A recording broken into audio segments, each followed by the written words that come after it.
যোৰহাট লোকসভা সমষ্টিৰ অন্তৰ্গত নাজিৰা বিধানসভা সমষ্টিৰ বিভিন্ন প্ৰান্তত আজি নিৰ্বাচনৰ প্ৰচাৰ চলাব ভাৰতীয় জনতা কংগ্ৰেছৰ যোৰহাট লোকসভা সমষ্টিৰ প্ৰাৰ্থী গৌৰৱ গগৈ।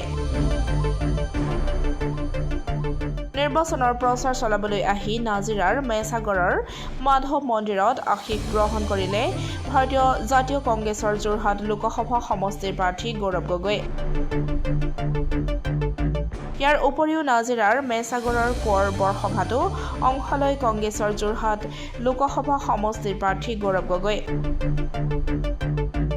ইয়াৰ পিছত বাইক ৰেলীৰে গৌৰৱ গগৈ ৰাওনা হয় মাদুৰীৰ নাট্য মন্দিৰত অনুষ্ঠিত হ'বলগীয়া নিৰ্বাচনী প্ৰচাৰ সভালৈ। দেখিছো যে আজি যদি আমাৰ অসমৰ ভিতৰতে কওক বা সমগ্ৰ ভাৰত ভিতৰতে কওক, গণতান্ত্ৰিক আৰু লোকতান্ত্ৰিক মূল্যৰ ওপৰত বিজেপি এটা প্ৰহাৰ কৰি আছে। আৰু মই ভাবো যদি দেশৰ ভিতৰত গণতন্ত্ৰ জীয়াই নাথাকে, যদি দেশৰ ভিতৰত লোকতন্ত্ৰ জীয়াই নাথাকে, তেতিয়া সাধাৰণ মানুহৰ উন্নয়ন হোৱাটো যথেষ্ট জটিল। উন্নয়ন হ'ব, কিন্তু আটাইতকৈ ধনী মানুহৰ উন্নয়ন হ'ব, তেওঁলোকে আৰু ধনী হ'ব। কিন্তু সাধাৰণ শ্ৰেণীৰ মানুহে যদি বাস্তৱভাৱে নিজৰ নৈতিক অধিকাৰ বিচাৰে, নিজৰ বাস্তৱিক উন্নয়ন হোৱাটো বিচাৰে, তেতিয়া গণতন্ত্ৰই জীয়াই ৰাখিব লাগিব। আৰু গণতন্ত্ৰত প্ৰতিবাদী কণ্ঠ শুনাটো যথেষ্ট শক্তিশালী। কিন্তু আজি আমি অসমত দেখিছোঁ যে ছাত্ৰসকলে কাৰ বিৰোধে মাত মাতিব নোৱাৰে, 144 লগাই দিছে। দিল্লীত আমি দেখা পাইছোঁ যে এজন মুখ্যমন্ত্ৰী অৰবিন্দ কেজৰিৱালক জেললৈ পঠাই দিছে, কংগ্ৰেছ দলৰ একাউণ্টবোৰ ফ্ৰিজ কৰি দিছে, ঝাৰখণ্ডৰ মুখ্যমন্ত্ৰী পদত্যাগ কৰি তেওঁলোকৰ জেল, বিভিন্ন এনেকুৱা ধৰণৰ আজি ইনকাম টেক্স ইডি আজি বিজেপিয়ে ব্লেকমেইল কৰিবলৈ আজি ইডি আৰু ইনকাম টেক্সক ব্যৱহাৰ কৰিছে। তো যেতিয়ালৈকে ডেমক্ৰেচি নাথাকে তো ডেভেলপমেণ্ট হ'ব নোৱাৰে। ন' ডেমক্ৰেচি ন' ডেভেলপমেণ্ট।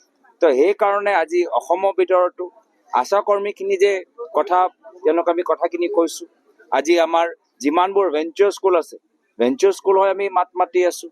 আমাৰ যিমানবোৰ আমাৰ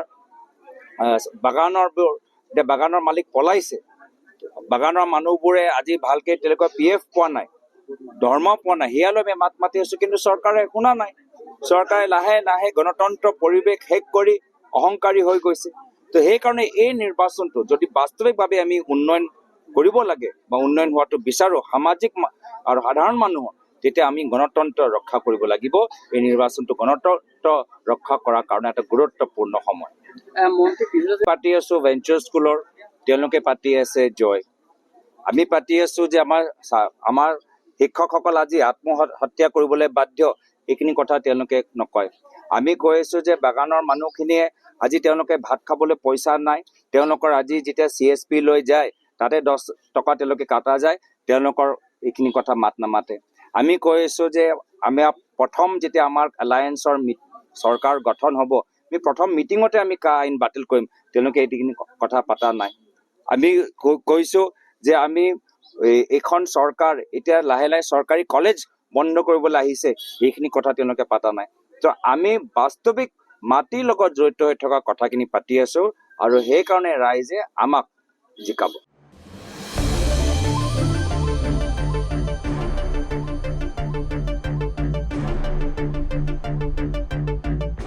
ব্যুৰ' ৰিপৰ্ট, ডেমক্ৰেটিক আছাম।